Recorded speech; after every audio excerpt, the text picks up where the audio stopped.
गरीब साध साध सब नेक हैं, आप अपनी ठोरे। जो सतलोक ले जाएंगे वो साधु कोई और।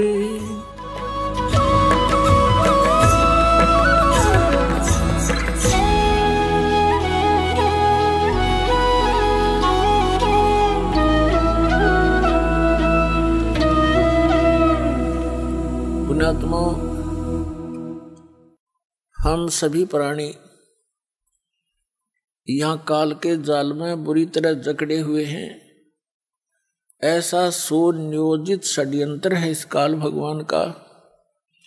ये जीव सतर की बुद्धि इसको समझ नहीं सकती।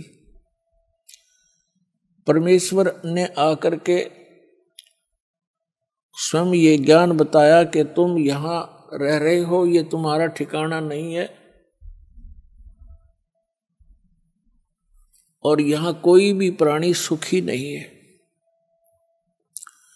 और आप जी ने इस झूठे सुख को सुख मान रखा है। कौन से सुख को?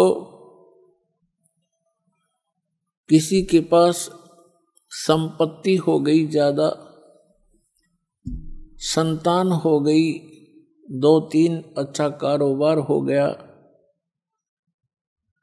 परमात्मा कहते हैं आपने इसी को सुख मान लिया।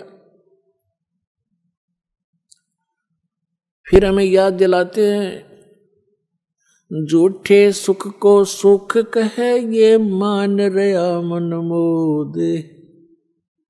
ये सकल चबीना काल का कुछ मुख में कुछ गोदे। कबीर परमात्मा कहते हैं कि आप जी जिस लोक में रह रहे हो ये काल का लोक है, कसाई का।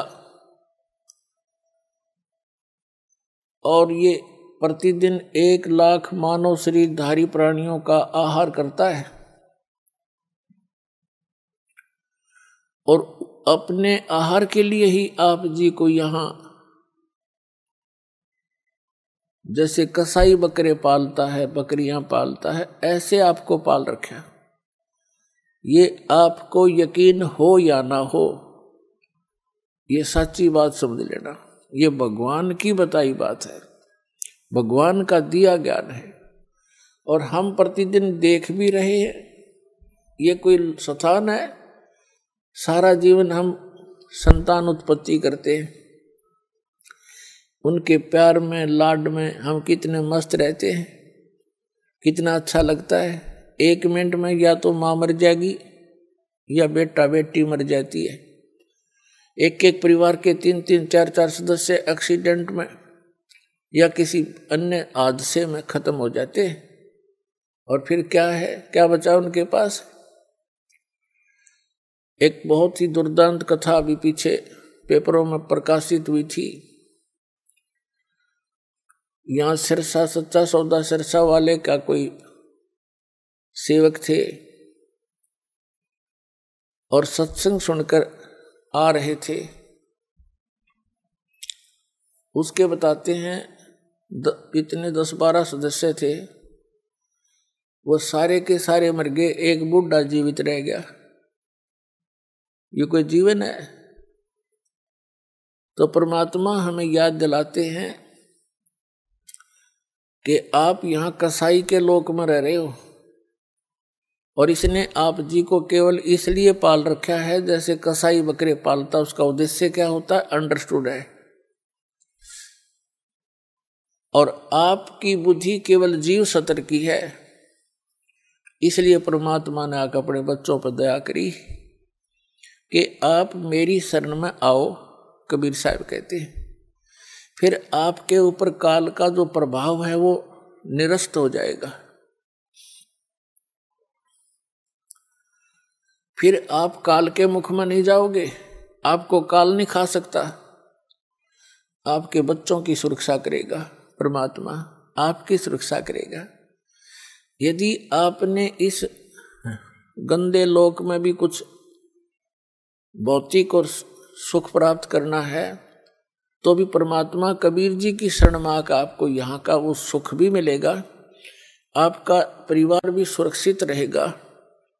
लेकिन इसमें सबसे प्रथम मर्यादा बताई है परमात्मा ने। कबीर साहब ने कहा कि जब तक हंसा हमरी आना और काल लगे नहीं तेरा बाना, पग पग पर यू तक तक मारे काल अचानक बाणा। अचानक तीर मार देता है कोई भी कारण बना करके, ये मृत्यु कर देता है। कबीर साहब कहते हैं जब तक हंस मेरी मर्यादा में रहेगा, इस नाम का निरंतर सिमरण करता रहेगा, सतनाम का, उस पे काल का अटैक नहीं हो सकता। तो पहले तो आपने ये भी देखना पड़ेगा कि जिन बच्चों को आप अपना मानते हो, आपका इनमें मोह ममता है, तो इनकी सुरक्षा के लिए भी परमेश्वर कबीर जी की शरण की आपको आवश्यकता है। अभी तक तो उस परमात्मा की इस यथार्थ भक्ति का कोई जानकार नहीं था, अब इस दास को भेज दिया है, अब इसका लाभ उठा लो।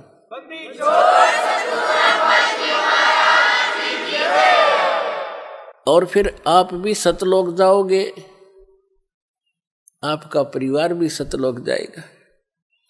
आप पहले चले जाओगे, ये बाद में भक्ति करके आ जाएंगे। जैसे आपका यहाँ जुगाड़ जुड़ गया, ऐसे ही वहाँ जुड़ जाएगा सतलोक में, ऐसे ही परिवार हो जाएगा। फिर वो परिवार आपका ऐसा ही प्रिय होगा और वहाँ कोई दुर्बुद्धि नहीं, कोई विकारी प्राणी नहीं, वहाँ किसी चीज का अभाव नहीं, और सब सुविधाएं, सब सुख आपको उपलब्ध होंगे। आपको जो यहाँ आप सुविधाएं खोज रहे हो, ये सारी सुविधाएं आपको सतलोक में प्राप्त होंगी और वो सदा रहेंगी।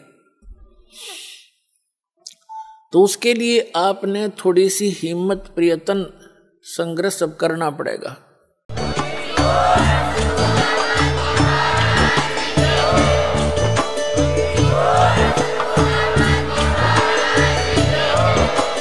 आप सुन रहे थे जगत गुरु तत्वदर्शी संत रामपाल जी महाराज जी के मंगल प्रवचन। अधिक जानकारी के लिए विजिट कीजिए हमारी वेबसाइट www.jagatgururampalji.org। संत रामपाल जी महाराज जी के शुभ आशीर्वाद से पूरे विश्व भर में 500 से भी ज्यादा नाम दीक्षा केंद्र हैं, जिन पर संत रामपाल जी महाराज जी द्वारा ऑनलाइन निशुल्क नाम दीक्षा दी जा रही है। अपने नजदीकी नाम दीक्षा केंद्र का पता करने के लिए संपर्क करें 8222880541।